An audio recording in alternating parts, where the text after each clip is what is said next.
There were 15 of them. Most arrived in the dead of night, laid their trap, and waited for the target to arrive. That target was Jamal Khashoggi, a prominent Saudi critic of his country's government and its young crown prince.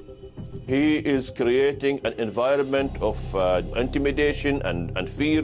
Saudis are being silenced. Since his killing in Istanbul, Turkish media has released a steady drip feed of evidence implicating Saudi officials. Weeks of investigation by The Times builds on that evidence and reconstructs what unfolded hour by hour. Our timeline shows the ruthless efficiency of a hit team of experts that seemed specially chosen from Saudi government ministries. Some had links to the Crown Prince himself.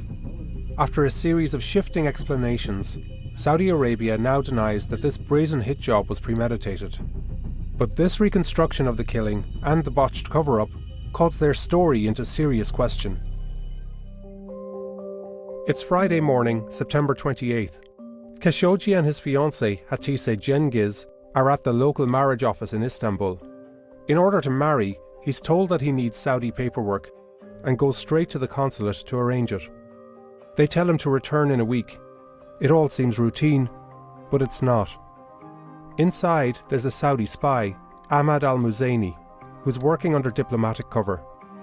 That very day, he flies off to Riyadh and helps concoct a plan to intercept Khashoggi when he returns to the consulate. Fast forward to Monday night into Tuesday morning. Saudi agents converge in Istanbul aboard separate flights. Muzaini, the spy, flies back from Riyadh. A commercial flight carries a three-man team that we believe flew from Cairo. Two of the men are security officers, and they've previously travelled with the Crown Prince. A private jet flying from Riyadh lands around 3:30 a.m. That plane is often used by the Saudi government. And it's carrying 9 Saudi officials, some who play key roles in Khashoggi's death. We'll get to Team 3 later on, and for now, focus on these men from Team 2. This is Salah al-Tubeji, a high-ranking forensics and autopsy expert in the Saudi Interior Ministry. Turkish officials will later say his role was to dismember Khashoggi's body. Another is Mustafa al-Madani, a 57-year-old engineer. As we'll see, it's no accident that he looks like Khashoggi. And this is Maher Mutreb, the leader of the operation.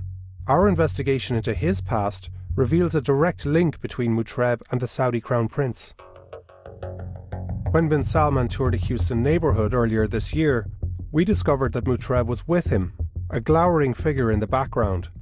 We found him again in Boston, at a UN meeting in New York, in Madrid, and Paris too. This global tour was all part of a charm offensive by the prince to paint himself as a moderate reformer. Back then, Mutreb was in the Royal Guard. Now he would orchestrate Khashoggi's killing. And his close ties to the Crown Prince beg the question, just how high up the Saudi chain of command did the plot to kill go? Early Tuesday morning, Khashoggi flies back from a weekend trip to London. He and the Saudis nearly cross paths at the airport.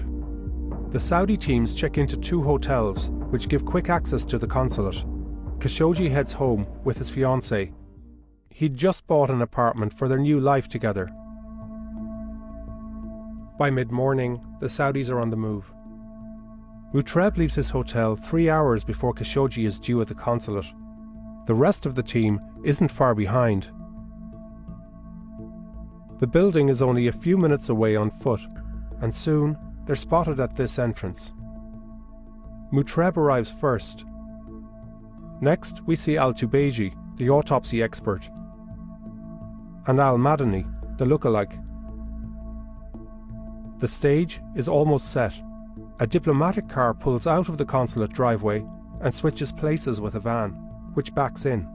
Turkish officials say this van would eventually carry away Khashoggi's remains. From above, we can see the driveway is covered, hiding any activity around the van from public view. Meanwhile, Khashoggi and his fiancée set out for the consulate, walking hand in hand. In their final hour together, they chat about dinner plans and new furniture for their home. At 1:13 p.m, they arrive at the consulate. Khashoggi gives her his cell phones before he enters. He walks into the consulate. It's the last time we see him. Inside, Khashoggi is brought to the Consul General's office on the second floor. The hit team is waiting in a nearby room. Sources briefed on the evidence told us Khashoggi quickly comes under attack. He's dragged to another room and is killed within minutes. Then, Al-Tubeji, the autopsy expert, dismembers his body while listening to music. Maher Mutreb makes a phone call to a superior. He says, "Tell your boss," and the deed was done. Outside, the van reportedly carrying Khashoggi's body pulls out of the side entrance and drives away. At the same time, the Saudis begin trying to cover their tracks.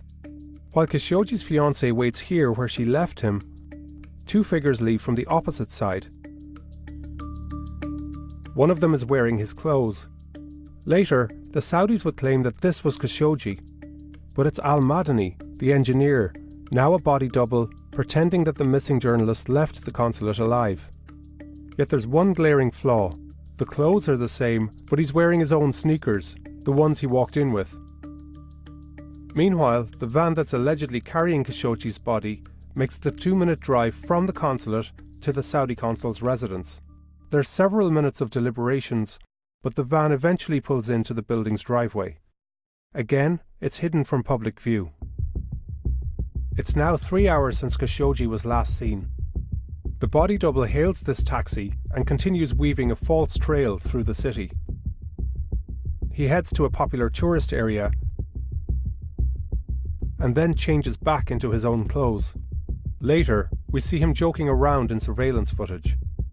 Over at the airport, more Saudi officials arrive on another flight from Riyadh. They spend just 5 hours in Istanbul, but we're not sure where they go. Now we pick up Maher Mutreb again, exiting from the consul's house. It's time for them to go. Mutreb and others check out of their hotel and move through airport security. Al-Muzaini, the spy, heads to the airport too.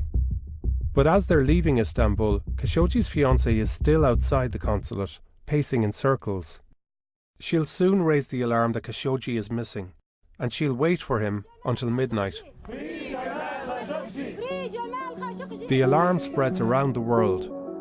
9 days later, the Saudis send another team to Istanbul. They say it's to investigate what happened. But among them are a toxicologist and a chemist, who also has ties to the hit team. He and Tubeji attended a forensics graduation days before Khashoggi was killed. Turkish officials later say that this team's mission was not to investigate, but to cover up the killing. Now the Saudi story has changed, and prosecutors are seeking the death penalty for several suspects in Khashoggi's killing. But that doesn't include Crown Prince Mohammed bin Salman, who many Western government officials are convinced authorized the killing. Khashoggi's remains still haven't been found.